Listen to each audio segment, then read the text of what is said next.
नमस्ते, welcome back to my channel. Good morning साथीहरू। यता चाहिँ यति राम्रो घाम लागिरहेछ।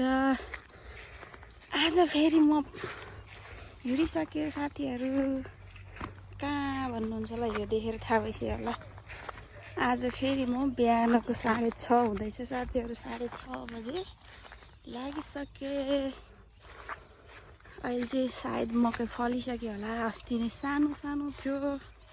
ला यस्तो छ, हिँड्नु गाह्रो छ साथीहरू। म तपाईँहरूलाई मकै देखाउँछु है। मेरो मकै अस्ति नै तपाईँहरूले सानो देख्नु भएको थियो। अहिले चाहिँ घोगा लागिसक्यो होला। अनि धेरै गएको छैन। ल हेर्दै गर्नु होला है साथीहरू। यस्तो मुनि त लुत्रुक्कै भिजिसक्यो खुट्टा त। साथीहरू म चाहिँ हिँड्दैछु है। अझै स्यासेर फुफु गर्दा हेर्नु न, शीतले त खुट्टा त सबै लुगा त सब भिजेर केही छैन। अब साथीहरू म अझै हिँड्दैछु। बारी एकदम टाढा छ क्या। बारी भन्नु खेत भन्ने अब घामले पनि पोलिसक्यो।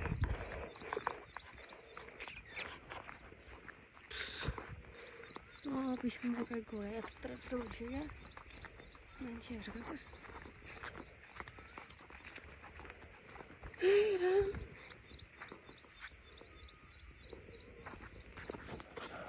साथीहरू म चाहिँ आफ्नो बारीमा नि आइसकेँ। हेर्नु न, हाम्रो नि मकै लागेको छ नि, घोगा लागेको छ। हेर्नु त कस्तो राम्रो फर्सीको मुन्टा। त्यो चाहिँ अहिले म टिपेर लानेछु साथीहरू। अनि मैले यति घाँस चाहिँ चोरेर नि बनाइसकेँ। अब यिनीहरू काट्नु पर्ला अलिअलि। पहिला फर्स्ट भनेको चाहिँ मकै हेरौँ कस्तो रहेछ।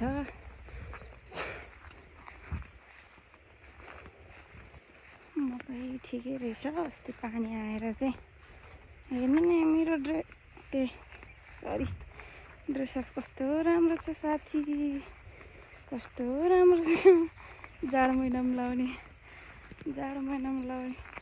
ज्याकेट लगाएर आएको छु। के गर्नु,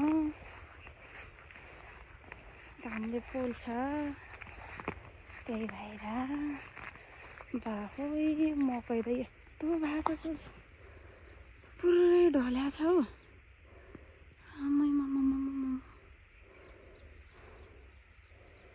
पुरै ढल्या। अब कसरी जाने त, आली नै छैन। कता हो आली? बाफ्रो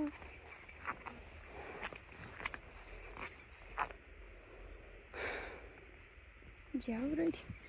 मकै खाने बेला भइसक्यो क्या, लानु पऱ्यो क्या घर। त्यही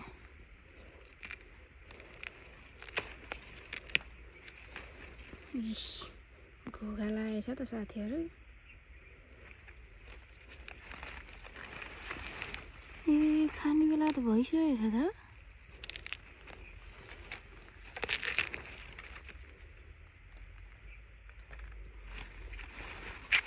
उस्नेर खाने बेला त भइसक्यो।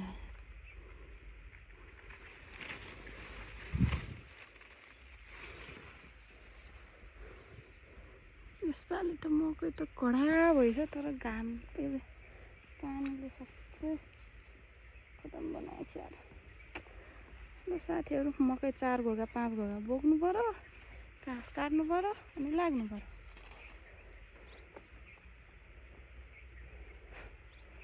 बाई बाई भन्न त मिल्दैन। अहिले काट्दै गर्छु अहिले है। हस् हेर्दै गर्नु होला।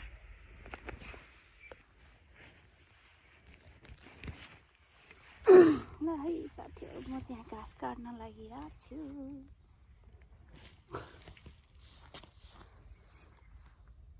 पुरै चिसो छ।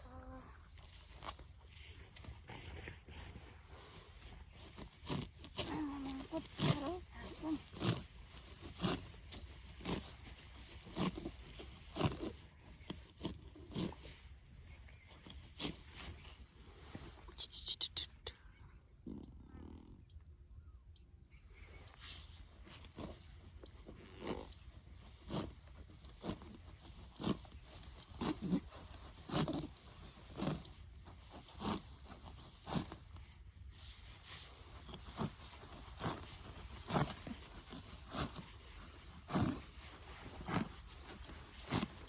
झ्यान्टाडा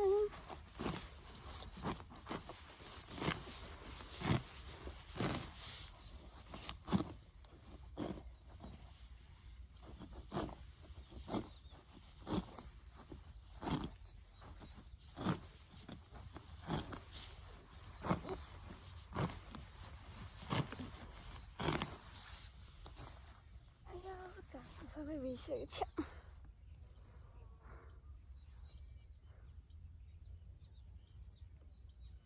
कस्तो घाम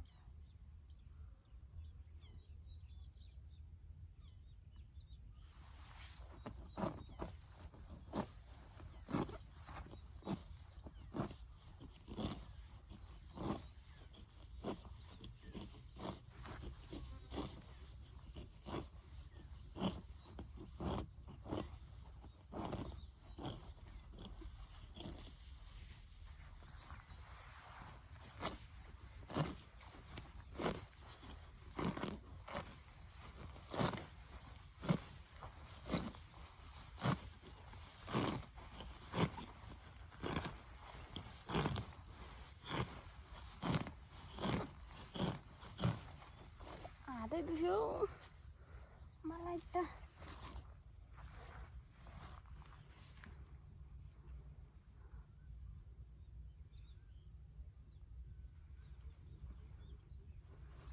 काटेर खाला जस्तो चाहिँ छैन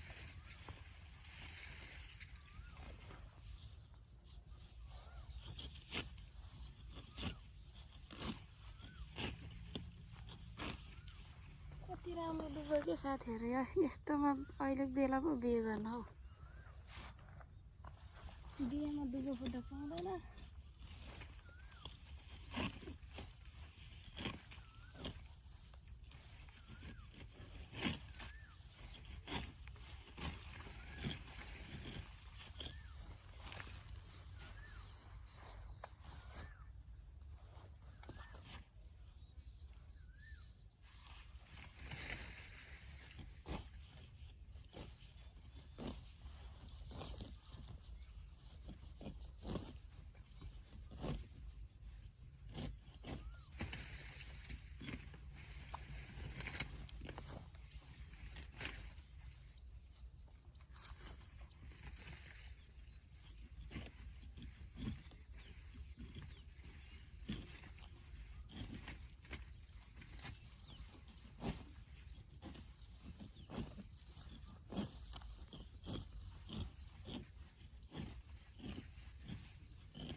साथीहरू फर्सी हाम्रो फल्या रहेछ पछाडि चाहिँ यस्तो अमेरिका जस्तो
घाँस लिएर नि घर जाँदैछु है।